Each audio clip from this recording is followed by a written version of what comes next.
Welcome back to As Well as Yoga.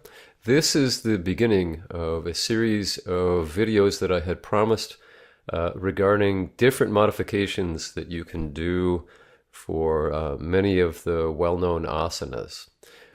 Maybe you're not able to do the classical pose itself, but this will enable you to do the modifications and continue safely with your practice.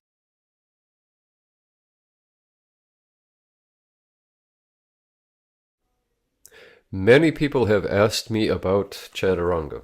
So what I'm showing here is one of the more classical ways of coming into chaturanga, coming halfway up, flattening the spine, planting the hands, kicking the feet back, and basically as you come flat, the arms are bent already, reaching up, upward facing dog, hips high, coming into Adho Mukha Svanasana, downward facing dog. Here's another way. Coming into chaturanga from plank. So starting out with a nice straight plank, moving the shoulders a little forward, coming straight down, reaching up, upward facing dog, and downward facing dog. So two styles you'll see often. Here can be one of the problems with chaturanga, is that you may not start off in a nice flat plank. The butt's up in the air. You'll see that the butt is actually higher than the shoulders, which causes a person to put a lot of pressure coming down and forward, pressure on the front portion of the shoulder, and there's actually a lot of pressure all the way through upward dog and downward dog.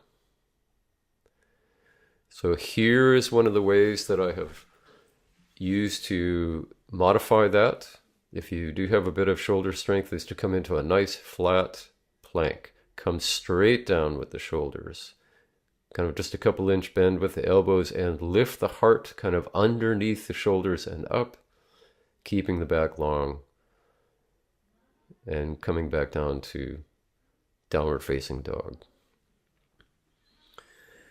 So here I'm demonstrating one of the best ways I have found or have been taught to modify chaturanga.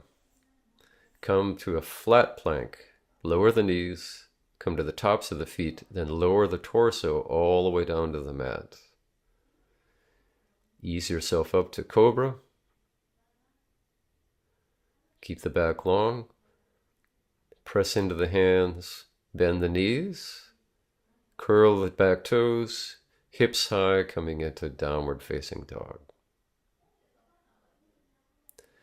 So once again, a nice flat plank, dropping the knees, tops of the feet, lowering to the mat, coming up to cobra,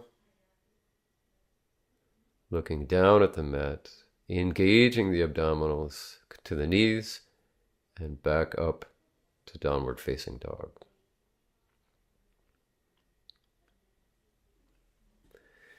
This next modification is for one way of modifying Trikonasana, triangle pose. This first portion is more the classical way, keeping straight in line, keep the neck in line with the spine. Now, not everybody can get their hand all the way down to their foot.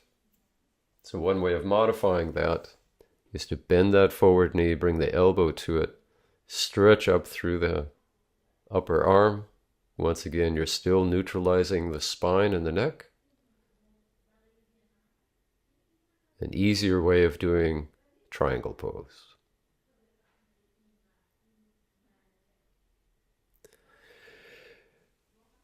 This next one is a modification for side plank, and here is the more classical way of doing side plank, stacking the feet, keep the torso straight.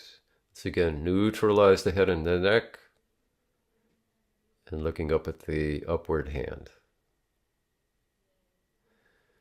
So one way of modifying this is to bring that right leg down, the right knee down, reaching up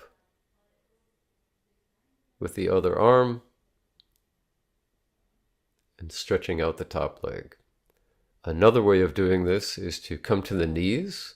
So basically stacking the knees, keep the feet behind, straighten the torso, engage the abdominals, stretch up with the upward arm. Once again, neutralize the neck, look up at the hand. You can always add that little flare of the top leg. A good way of doing side plank until such time as you might be able to perform the more classical side plank. So I hope you've enjoyed these modifications, and thank you for coming back.